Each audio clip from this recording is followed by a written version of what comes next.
Hello ಎಲ್ಲರೂ ಹೇಗಿದ್ದೀರಾ? I hope ಎಲ್ಲರೂ ಚೆನ್ನಾಗಿದ್ದೀರಾ ಅಂತ ಭಾವಿಸ್ತಿದ್ದೀನಿ. Welcome back to my YouTube channel.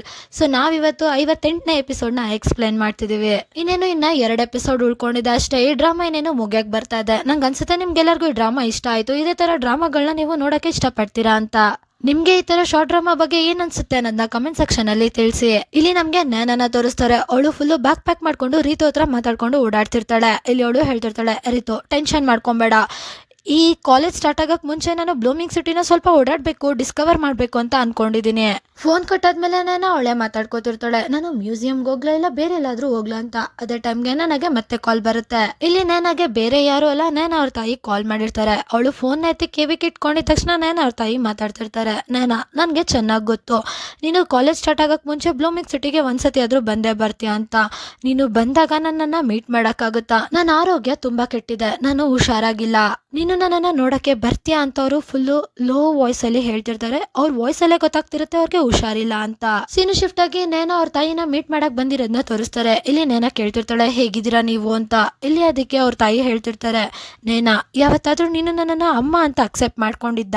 ಅದಕ್ಕೆ ನೇನಾ ಕೂಡ ಹೇಳ್ತಿರ್ತಾಳೆ, ಮೇಡಮ್ ನಾನು ಯಾವತ್ತಾದ್ರೂ ನಿಮ್ಗೆ ಅಮ್ಮ ಅಂತ ಹೇಳಿದೀನಾ? ನೇನಾ ಅವ್ರ ತಾಯಿ ಫುಲ್ಲು ಬೇಜಾರಲ್ಲಿ ಹೇಳ್ತಿರ್ತಾರೆ, ಆ ಟೈಮಲ್ಲಿ ನಾನು ನಿನ್ನನ್ನು ಪ್ರೊಟೆಕ್ಟ್ ಮಾಡಿದ್ರೆ ಇವಾಗ ಎಲ್ಲ ಚೆನ್ನಾಗಿರ್ತಿತ್ತು, ಸರಿಯಾಗಿರ್ತಿತ್ತು ಅಂತ. ಅದಕ್ಕೆ ನೇನಾ ಹೇಳ್ತಿರ್ತಾಳೆ, ಮೇಡಮ್ ನಿಜ ಹೇಳ್ಬೇಕು ಅಂದ್ರೆ ನಾನು ನಿಮ್ಗೆ ಫುಲ್ಲು ಥ್ಯಾಂಕ್ಫುಲ್ ಆಗಿದ್ದೀನಿ. ನೀವು ಅವತ್ ಮಾಡಿದ್ ಒಂದೇ ತಪ್ಪಿಂದ ನಾನು ಬೇರೆ ಮನೆನ ತಲುಪ್ಬಿಟ್ಟೆ. ಆದ್ರೆ ಆ ಮನೇಲಿ ನನ್ಗೆ ದುಡ್ಡಿಗೆ ಕೊರತೆ ಇತ್ತು, ಆದ್ರೆ ಸಂಸ್ಕಾರಕ್ಕೆ ಯಾವುದೇ ತರ ಕೊರತೆ ಇರ್ಲಿಲ್ಲ. ದುಡ್ಡು ಸಿಗ್ಲಿಲ್ಲ ಅಂದ್ರೂ ಒಳ್ಳೆ ಸಂಸ್ಕಾರ ಸಿಕ್ತು. ಅದೇ ಕಾರಣದಿಂದಾನೇ ನಿಮ್ 3 ಜನ ಮಕ್ಳ ತರ ನಾನು ಆಗ್ಲಿಲ್ಲ. ಅವ್ರ ತರ ನಾನು ಬೇರೆ ಯಾರನ್ನೂ ಕೀಳಾಗಿ ನೋಡಲ್ಲ. ಬಡತನ ನನ್ಗೆ ದಾರಿ ತೋರಿಸ್ತು, ಮತ್ತೆ ಆ ಬಡತನನೇ ನನ್ಗೆ ಧೈರ್ಯ ತುಂಬಿದ್ದು. ಇವಾಗ ನಾನು ಏನ್ ಮಾಡ್ತಿದ್ದೀನಿ, ಎಲ್ಲಿ ನಿಂತಿದ್ದೀನಿ, ಅದಕ್ಕೆಲ್ಲ ಅದೇ ಕಾರಣ. ಇಲ್ಲಿ ಅದಕ್ಕೆ ನಾನು ಅವ್ರ ತಾಯಿ ಹೇಳ್ತಿರ್ತಾರೆ, ನಿನ್ ನಿಜವಾದ ಹೆಸರು ಬಂದು ಜಿಯಾ ಅಂತ.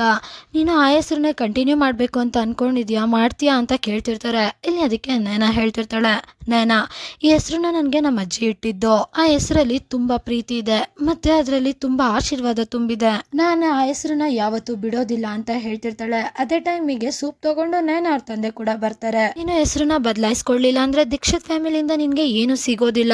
ಆಗ ನೇನಾ ಎದ್ದು ಸೈಡಿಗೆ ಬರ್ತಾಳೆ. ನೇನಾ ಅವ್ರ ತಂದೆ ನೇನಾ ಅವ್ರ ತಾಯಿ ಹತ್ರ ಕುತ್ಕೊಳ್ತಾ ಸೂಪ್ನ ಕೊಡ್ತಿರ್ತಾರೆ, ತಗೋ ಇದನ್ನ ಕುಡಿ. ಇಲ್ಲಿ ನೇನಾ ನಿಧಾನಕ್ಕೆ ಹೇಳ್ತಿರ್ತಾಳೆ, ಯಾರಿಗೆ ಏನ್ ಸಿಗುತ್ತೆ ಅನ್ನೋದು ಅದು ಟೈಮೇ ಹೇಳುತ್ತೆ ಅಂತ. ಈ ಮಾತನ್ನ ಕೇಳಿ ನೇನಾ ಅವ್ರ ತಂದೆಗೆ ಕೋಪ ಬಂದ್ಬಿಡುತ್ತೆ. ನಿನ್ನ ನೀನು ಏನಂತ ಅನ್ಕೊಂಡಿದ್ಯಾ? ನೀನು ನಮ್ಮನ್ನೆಲ್ಲ ಬೆಳೆಸ್ಬಿಡ್ತೀನಿ ಅಂತ ಅನ್ಕೊಂಡಿದ್ಯಾ? ಅದು ದೀಕ್ಷಿತ್ ಫ್ಯಾಮಿಲಿನ ಅಂತ. ಅದಕ್ಕೆ ನೇನಾ ಮೋಸ್ಟ್ಲಿ ಇರ್ಬೋದು. ಈ ಮಾತನ್ನ ಕೇಳಿ ನೇನಾ ಅವ್ರ ತಂದೆಗೆ ಫುಲ್ಲು ಕೋಪ ಬಂದ್ಬಿಡುತ್ತೆ. ಇಲ್ಲಿ ನೇನಾ ಅವಳ ಮನ್ಸಲ್ಲಿ ಅವಳೆ ಹೇಳ್ಕೊತಿರ್ತಾಳೆ, ನಾನು ತುಂಬಾ ಕಷ್ಟಪಟ್ಟು ಹಾರ್ಡ್ ವರ್ಕ್ ಮಾಡಿದ್ರೆ ದೀಕ್ಷಿತ್ ಫ್ಯಾಮಿಲಿನ ಟೇಕ್ ಓವರ್ ಮಾಡ್ಬೋದು. ಅಜ್ಜಿ ಆಶೀರ್ವಾದದಿಂದ ನಾನು ಒಳ್ಳೆ ಸಕ್ಸಸ್ಫುಲ್ ವ್ಯಕ್ತಿ ಆಗ್ತೀನಿ. ಇಲ್ಲಿ ನೇನಾ ಇದನ್ನೆಲ್ಲ ಅವಳ ಮನ್ಸಲ್ಲಿ ಅವಳೆ ಮಾತಾಡ್ಕೋತಿರ್ತಾಳೆ. ಸೊ ಇಲ್ಲಿಗೆ ಈ ಎಪಿಸೋಡ್ ಕೂಡ ಎಂಡ್ ಆಗುತ್ತೆ. ನೆಕ್ಸ್ಟ್ ಎಪಿಸೋಡ್ ಅಲ್ಲಿ ಏನಾಯ್ತು ಅಂತ ತಿಳ್ಕೊಳ್ಳೋದಕ್ಕೆ ವೇಟ್ ಮಾಡಿ. Thank you for watching. Bye bye guys.